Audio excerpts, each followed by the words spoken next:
My God, today the frequencies are insane. The sirens outside have been going off nonstop. Like, I think I've counted about 5 different times the sirens went off. And I know I'm next to an ambulance station, but they are way more than usual. Even last night, my dog was going in circles and circles. And thank gosh, she is an open system, because her body was able to release anything that would have gotten caught up in her immune system. And so what is endocarditis? See, I knew when people trap infection in their body that eventually it would turn like a blood clot or any kind of issue, that it would eventually kill them. But there is an actual progression of heart disease because of trapped infection in the body. And that's from the anti-inflammatories. That's from also removing your intelligence, like getting a bunch of surgeries and getting things taken out. But even more so, even more than that, it's the anti-inflammatories that trap the pathogens in your body. And so when you have so much infection that is in your bloodstream, and then it travels to your heart and it starts working on your heart, as in biting and taking away substance. That's why heart disease is so prevalent in women, in men, in children. And that's why you're seeing the die suddenly is from the myocarditis. But myocarditis and endocarditis, let's read endo, if I'm saying that correctly. Let me see. Endocarditis. Okay. Endocarditis. And so here you high temperature, these are the symptoms: high temperature, chills, night sweats, headaches, shortness of breath, especially during physical activity, cough, tiredness, fatigue. Endocarditis definition. Let's look up the definition. Inflammation of the endocardium. An infection of the heart, inner lining, usually involving the heart valves. Endocarditis usually occurs when germs from elsewhere in the body travel through the blood and attach to the damaged areas of the heart. People with damaged or artificial heart valves or other heart conditions are most at risk. Symptoms vary based on the severity of the infection, but may include fever, chills, fatigue. The main treatment is antibiotics. Sometimes surgery is needed. And so how do you deal with endocarditis? Well, the reason why you have all these infections traveling in your body is because you have a closed immune system. You have a closed system. When you feel pain and the body's trying to release, and then you're getting all your different surgeries, and or you're getting your anti-inflammatories and you're trapping stuff in the body, where else is infection going to go? It's going to travel in the bloodstream and clog up the arteries and capillaries, as well as chip away at your vital organs. And so what is myocarditis? Myocarditis. Myocarditis, inflammation of the middle layer of the heart wall. Myocarditis is usually caused by a viral infection, a hydra infection. A severe case can weaken the heart, which can lead to heart failure, abnormal heartbeat, and sudden death. Symptoms include chest pain, abnormal heartbeat, and shortness of breath. Treatments may include medication to regulate the heartbeat and improve heart function. In rare but severe cases, a device may be needed to help the heart function.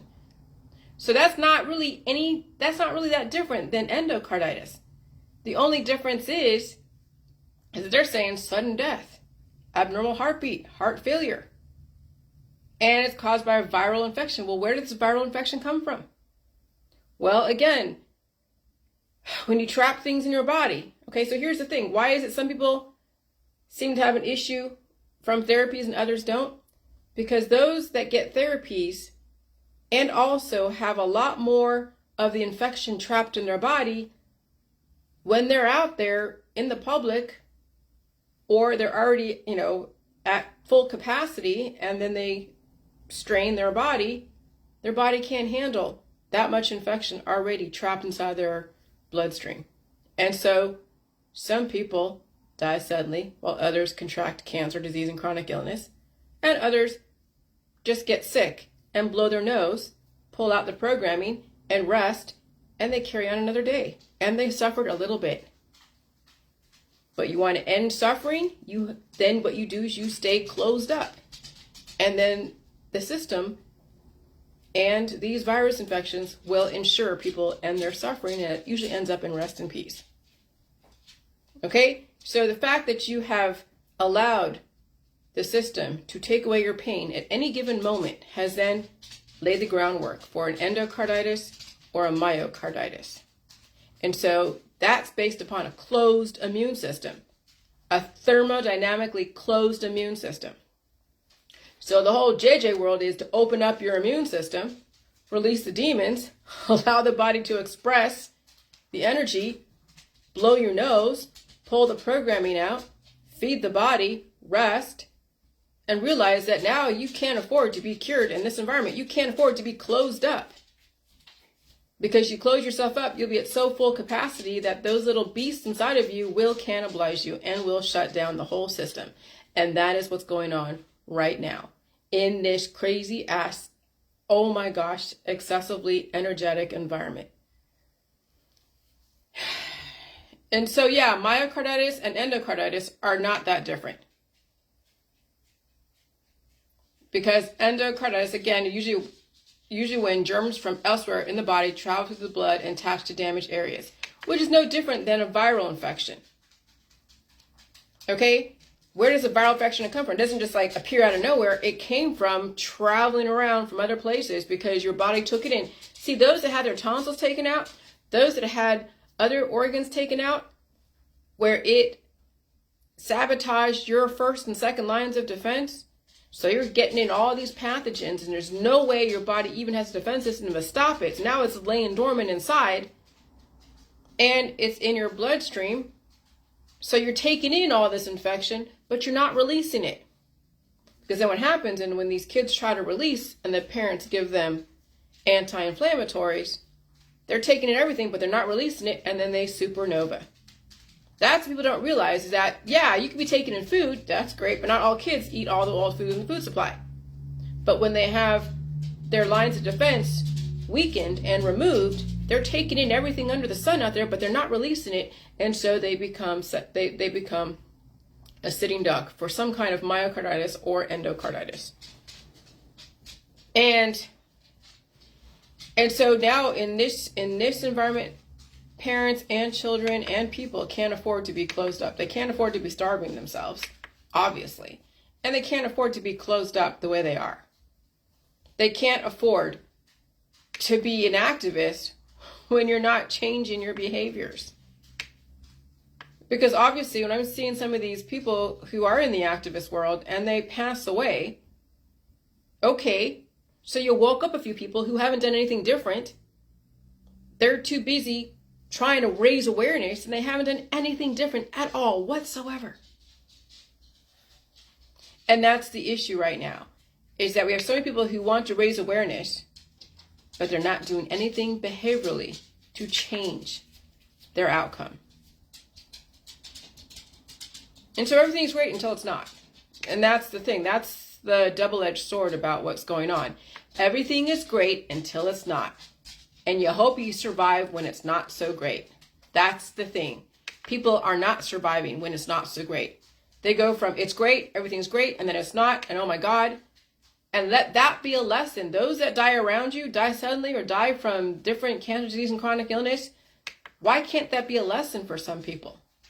To do something different. But they don't think it's going to happen to them.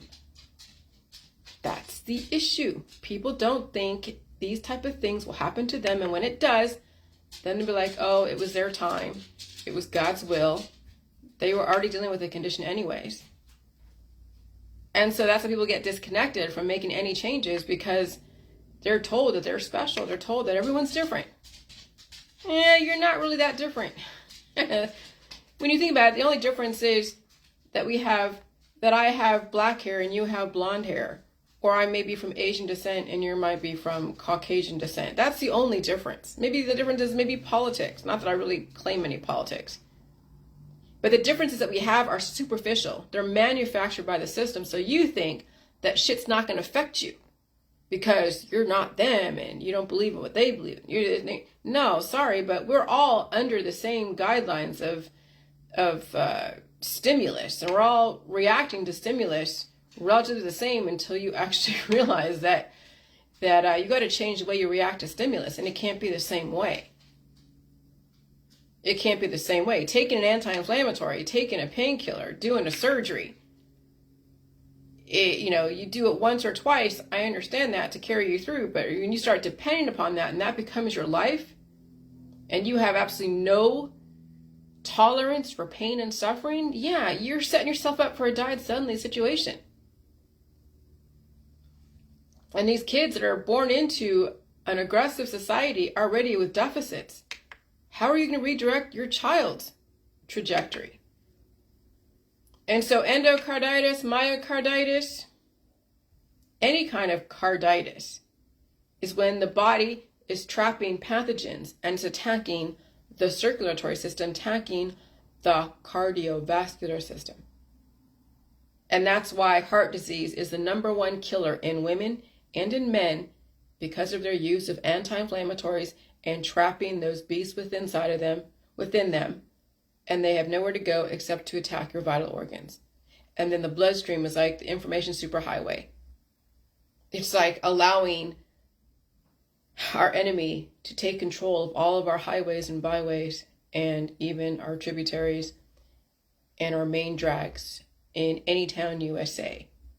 That's exactly what heart disease is when you allow the pathogens to stay stuck in your body and you've trapped them because you've closed your system up. That's why heart disease is so prevalent. And that's why people get heart attacks, because the body is trying to now pump that shit through the valves.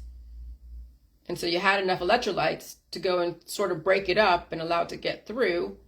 But the next time around, when you're using that much energy and that much substance and that many electrolytes that you're not even replenishing because of your fear of salt and potassium and all that stuff, the next time your body tries to pump that debris, that jetsam and flotsam stuck in your system, it won't be able to. And that's the died suddenly. And so that's why those that get therapies and survive them, that's why they don't understand why those that don't survive the therapies, they don't understand why those that are blaming the therapies, why they have such an issue. Well, it's relative to how closed your system is, how much capacity, how much are you at capacity when it comes to pathogens? And will it just take one more therapy or one more outing or one more anti-inflammatory where your body won't be able to handle all the pathogens inside? Because remember, the jillyjuice will cure you if you do so many of the saltwater flushes. It'll act like an anti-inflammatory. It'll actually stop you from releasing. So even though you're peeing out salt water, you have frozen those hydra inside the body. You've cured them in the body. You've put a salt barrier around them. Just like in the Vampire Diaries, when they had a salt barrier around the vampires, the vampire was stuck there. He wasn't removed from the situation. He was just stuck there for a certain amount of time. But eventually that spell wore off. That cure wore off. And so when that cure wore off, that spell wore off, then the vampires had to leave that little circle where the salt kept him inside. And that's what happens in the JJ world. When you do so many saltwater flushes, it's only a temporary thing. And eventually, when the spell is broken, you can be sure that those little hydra that you've just cured will redouble their efforts and go after you even more. And they become angry. Just like I was angry the last summer when I finally released myself from that grip of that mycoplasma. That was like a web-like substance, like a blob, where I felt like this thing was impenetrable. The only way I could survive it was pulling out the programming. That was the only way I was going to survive it. Because even water wasn't doing anything. Food wasn't doing anything. And so you don't want to trap the beasts now with the way this climate is and how aggressive the energy is. You don't want to trap anything in your body. You trap stuff in your body, it's just a matter of time. And that's right now is the issue, is that we have so many people out there, even more so, on their anti-inflammatories, their painkillers, all their different drugs, their surgeries, even doing so much jillyjuice. And it'll just be a matter of time before their body is at such capacity that it won't be able to handle any more of that debris that you've trapped inside your body. It's like you are beyond capacity and then overflowing, and then that's where die suddenly happens. So I'm just trying to buy you some time so you can redirect and say, okay, now it's time that, now you better preempt stuff, because in this environment, you may not have a chance to redirect. And the fact that I broke down food for my dog, because last night, yeah, it was insane. She was going on circles and circles, and then she came upstairs finally, and, she did lose a little bit of weight. I could see from that. So now I'm power feeding her again, but that was after she did a bunch of diarrhea. And she, it was all brown. It wasn't any yellow or anything else. I checked today to see, what was going on today. No diarrhea. No, not even any, not even hard poop yet. I fed her some of the formula with the solids. I actually put some McDonald's burger not with the onions, but with just the bread that has no onions and all that stuff on it. And I put the burger with the cheese, and I put the milk and her other stuff, and I put that together. Because I did try to feed her some of the burger on her own. She did like it. She remembered that it was there. She remembered that she liked it, but then part of her didn't like it. So there's still that push and pull between the child and the adult. And so then I'm like, okay, I was reticent to feeding her last night because I didn't want her shitting all over. She just shit in her sleep a little bit, but not too much. But I was reticent in giving her any more food last night because I didn't want her to poop in her sleep last night. But today I fed her this morning some stuff, and all this afternoon. And so she's not shitting everywhere, which is a good sign. I don't hear her farting too much right now, which is a good sign. I did express her anal glands, and nothing came out, so that's fine. And so I'll feed her in the next 2 hours with the stuff that I made from the hamburger. And it's just an ongoing thing. And, my husband's like, well, she's almost 12 years old. She's dying. I'm like, she is trying to transition. Believe me, if she was really dying, you guys got to realize, if she was really dying, she would not have the fur that she has. She would not have that thing inside of her body that she has. That's life. That ball inside under her gut, that little golf ball that she's holding, which is her potential, that's life. It has to be fed. The reason why she has nice fur is because she has life in her. You don't destroy life. You allow it to figure out how it's going to intelligently manifest. We've been told to cut out everything that doesn't look right. We've been told so many things that has caused us to die suddenly or shorten our lifespan. And now it's time that we do the complete opposite without recommending to others to take away the pain or trying to convert others to do this. You talk about your experiences. And that's the key thing about advancing humans, is you talk about yourself. You don't try to impose this way onto somebody else. 'Cause let me tell you, when you try to convert somebody and they don't really get it, but they say they do, but they don't, and then they have a situation where they're not sure of, and then they go do a complete opposite and start taking their anti-inflammatories and close up their system again, and then they die, and then people are like, well, I thought they were on the JJ, or I thought they were doing the JJ. But they didn't understand what was going on. They closed up their system because they didn't want to feel the pain because they weren't expecting it. I speculate that's what happened to Bruce Wilmot. That's why he had the pineapple juice, because he didn't want to cough. And pineapple juice is a cough suppressant. When you're using food as medicine because you don't want to cough, sneeze, or blow your nose, you're trapping those beasts inside of you, and then you will die from them. The jillyjuice probably bought him a few days or a few weeks, but the cough suppressant probably shortened his lifespan, and that was the pineapple juice, in my opinion. That's what I think. That's what I speculate. Because he came from the holistic world. And the holistic world does disable people's release mechanism with their anti-inflammatories, using their food as medicine. And their Rife machines acting like radiation wands. And they think they're different than oncology and chemotherapy and radiation. No, they're the same thing, just dressed up differently. That's the deception. That's the depopulation agenda. When you think that going to the holistic world is going to save you, and you do the same thing but dressed up differently, rebranded, then you pass away, and then they go and blame the allopathic. They go blame the therapies and the V's and all that stuff. But they increase their chances of dying from all the holistic stuff. But yeah, their next of kin will blame all the V's, and that's what's going on. And that is that's strategic. That's why I am advocating the complete opposite. And I'm talking about my experiences, what I'm doing. And again, you're going to have to weigh out the pros and cons. And talk to your doctor, talk to your friends and family, let them know what you're doing. If they're really adamant that you not do this, they will not support you, and they will find every way to undermine anything that you're doing. My husband has these reservations about just this whole indefinite life. I'm like, Sugar is still alive, but he's not stopping me, but he still does not really understand what's going on. But he's just one voice, and I can handle him. But if there was like 10 of him, I would leave the situation if there was 10 people like my husband.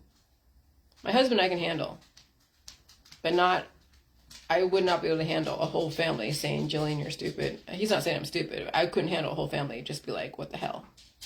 I'd walk away. And so when you know that it's going to take time, nothing is instantaneous. Everybody that participates in the allopathic holistic want everything instantaneous, instant gratification. They want the magic pill, the magic outcome, the magic everything. They don't want to work for anything. It's obvious because that's what we've been trained not to work for anything, but to get things either through for free or pay for it or take it on credit. And the medical holistic system is not only gambling, but it's a credit system. Because when you think about it, you really can't afford it, but you are paying every month to pass away. That's what the insurance industry is paying once a month to help your transition out of this world become as easy as possible. That's death on credit, is the insurance company. Death on credit, because yeah, you're paying a premium every month. And so, wow, that's really, holy shit. That's pretty profound. I can remember that one. Health insurance is death on credit. That is so for sure. And so is the holistic world. The holistic world is just you pay for death like wholesale. Because they're going to charge you thousands and thousands of dollars to do all their little things. And then in the meantime, you'll take it and then you'll pass away eventually. I'm going to write this down real quick before I forget. Health insurance is death on credit. You pay a premium per month to make your death process as easy as possible and find arguments to justify it.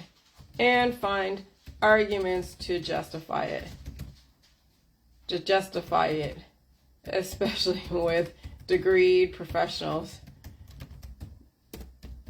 as the cherry on top. Yeah, because a Harvard guy says that you should die someday. That's enough for people. They're like, they're from Harvard. They're from Harvard or Berkeley or where else? Stanford. When Stanford and Berkeley and Harvard say it's okay to pass away, you take your health insurance. And you're supposed to pass away someday, and we'll make it as easy as possible. You're like, oh, yay, fucking Harvard, yeah, Stanford, yeah, Berkeley. They condone all this. And so it justifies it and gives them credibility. And then everyone goes down the ship together.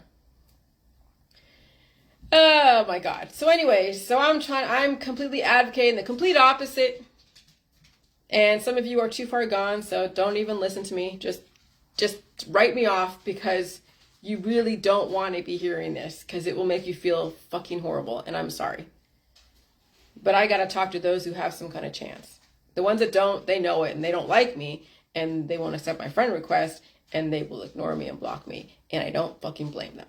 I would not want to hear. If I'm too far gone and someone said, okay, yeah, you can save yourself, but it's going to be a process and there's a lot that must go to it, and you have to get everybody around you on board, and they know the kind of people they hang out with and who they won't like me and they won't like this information. They will say everything against it because they couldn't do it, so no one else should do it. But I talk about what I do. I am not ramming down this anyone's throat. And that's what I want for my JJ world. Okay, is that I wanted them to talk about what they do so they can give hope to not only themselves, but their kids, their community. Because I'm telling you, when everyone around you is dead and you're the only one alive, that's gonna be a little fucking lonely. And it's not like you're gonna go hang out with that Gen Alpha who doesn't even know who you are, that's been trained by their millennial mother and father, and they're already going down the ship with everybody else. You're going to be lonely if you don't get somebody in your world somewhere on board or connect with those that are actually making it happen. Make sure you pay attention to Odd Stewart. Make sure you keep her around. Okay? Because she fucking gets it. I'm praying and hoping that even John gets it. I'm praying and hoping that even Pip gets it. But there's only a few on my hands that I can think of that I think actually understand where I'm coming from. A very few. But, I mean, and so that's why, I am on this almost every day, because it is a process. Sometimes it's touch and go. Sometimes it's, ebb and flow. It's not always instantaneous. When you think you're like 10 steps ahead and then you go 50 steps back, I mean, I'll tell you, the frequencies are insane. They have been. So my dog is going in circles and she's using up energy. Then I got to go feed that energy. Her thing is changing shape. It has been changing shape the last couple weeks. It's been great. Okay, but I mean, this is a process. This is not an instantaneous thing. This is not instant gratification. This is a commitment. And so, and so I'm glad that my book's finally out. So you guys have that now as you can see what I did. Okay? You can see what I did, and you will find a way to incorporate your own routine. But as long as you know that you have to feed the body all food in the food supply, you have to pull out the programming. And some people, you can't save your kids. If some of you have kids that are older than who are older, and you can't go and tell them to do whatever. You got to save yourself. And sometimes the kids will not survive this process because they're either too far gone or they're too far gone. Because, yeah. So anyway, so save yourself.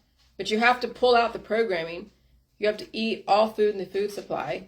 You have to rest.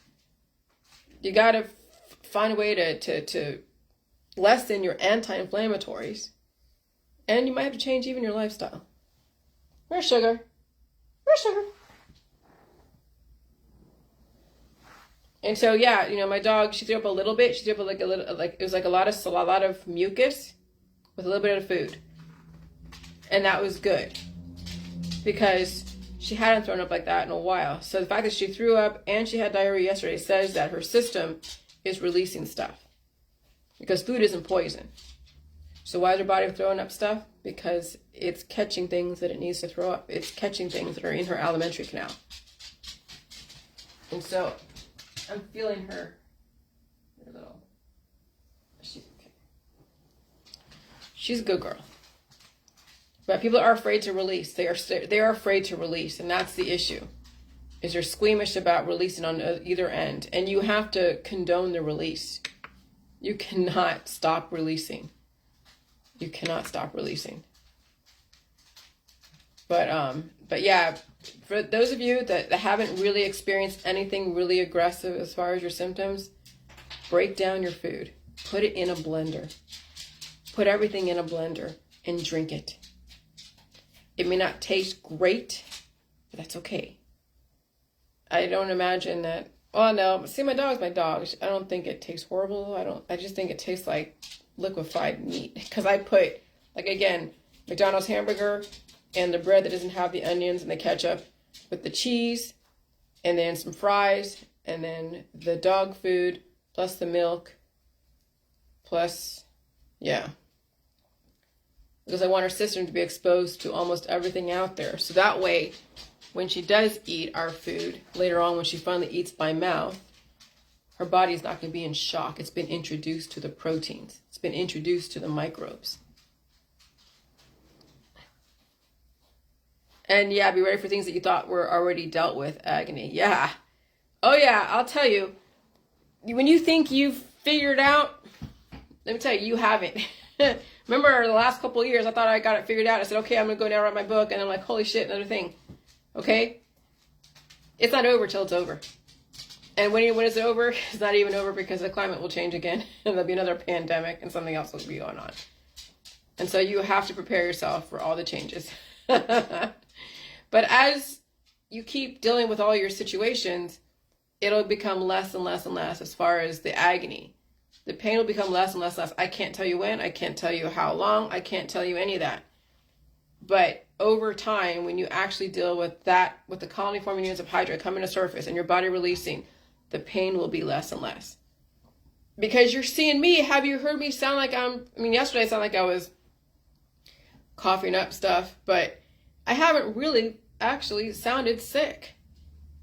If anything, I've just been tired because I've been doing so much. I mean, really think about the frequencies are so much that my body is so sore, and I'm going down the stairs on my ass with my dog and making sure that she's okay.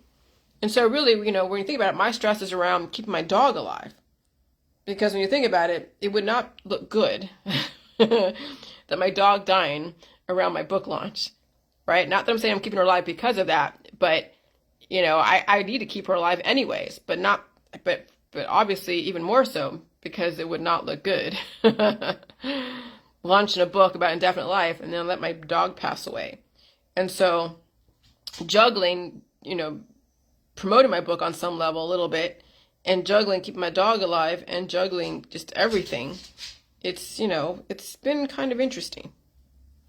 But luckily I'm more prepared than not. Okay? Audrey goes, I'm okay with that. I understand it. I welcome it. Yeah, good. And so, yeah, that's why I put you and John as in the acknowledgments, because you both are people that I want people to pay attention to. I want people to be following you. I want John to figure it out. He will. I have every fucking faith in the world. And I know, Audrey, you will figure it out too. I know John is extremely intelligent and he will figure it out. He has Gemma and he has a good setup. Now it's just actually dealing with the pain and find a way to manage that along with his job, which I understand. That's why I want you to follow him, because so I want all of us to follow him, because he's a representation of somebody working every day outside and dealing with this environment and doing the JJ world. Okay? Which means that you can't, if he can survive this and get through whatever and take whatever breaks he needs to do this, if he can survive this, then many people can. So you both, all three of us are representation. All three of us are representation. Okay? And you all are in unique positions. But I know John's put himself out there, so has Audrey, myself. Some of you have put stuff out there, but the most people, the ones that I think really need to be paid attention to is John and Audrey. So you guys, it's awesome. And then my dog. Okay. And again, about the marijuana stuff. Marijuana can open up neural pathways and give you the extra source of kinetic energy. And they do develop little antibodies, little stem cells, little neural babies. That's why people act dopey, because that's like a child acting dopey, like a child. When children don't really have any rhyme or reason or direction, they just act like they're drunk, That's why people act dopey, because they have a lot of transitional B cells that were developed from that. And that also gave them fresh ideas. It gave them innovation. It gave us the 1960s and 1970s on mostly purified bodies.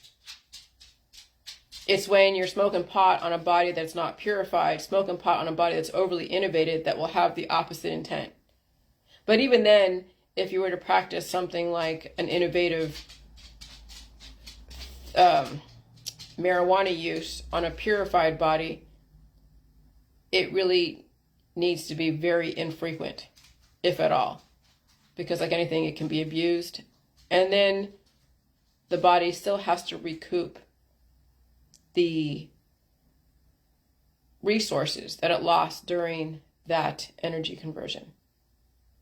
And so you can imagine, if you were neurologically opening up your brain pathways, your dopamine pathways, serotonin, dopamine, everything, you have to replace those resources. And then yeah, most likely you'll have headaches or some other type of pain. Because you play like that, you will have to pay. What goes on is people are not experiencing that. They don't get those pains because they're continuously high. They don't allow themselves to be purified and repair. And so they don't understand where I'm coming from. So they're in a constant state of fog, and their body's falling apart from all the little transitional B cells that are flooding their system, eating up everything in sight. And that's why the marijuana use on bodies who already have a closed system, overly innovated, is a type of senescence deterioration. And so if you're going to be a pot smoker, you better earn it and understand what you're doing and how to repair yourself from it if you're going to use it way in the future, once you become purified and you fix everything that's in your body. And you understand what pain is. That's the body releasing the old world and taking on the new world. And so if you can't handle pain, then you shouldn't be doing any kind of drugs. But then maybe you should, and you pass away. But that's the thing around marijuana. That's my only thing about it. I'm not saying people should do it. I'm just saying that that is another arm of the Hydra. That's where the 1960s, 1970s innovation came from. The drug culture on wholesome bodies.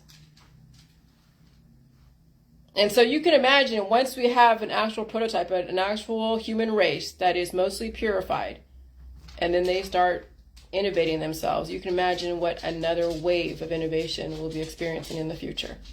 But right now we have too many people who are overly innovated, that any kind of drug use will then have the opposite effect. And so now it's time to purify.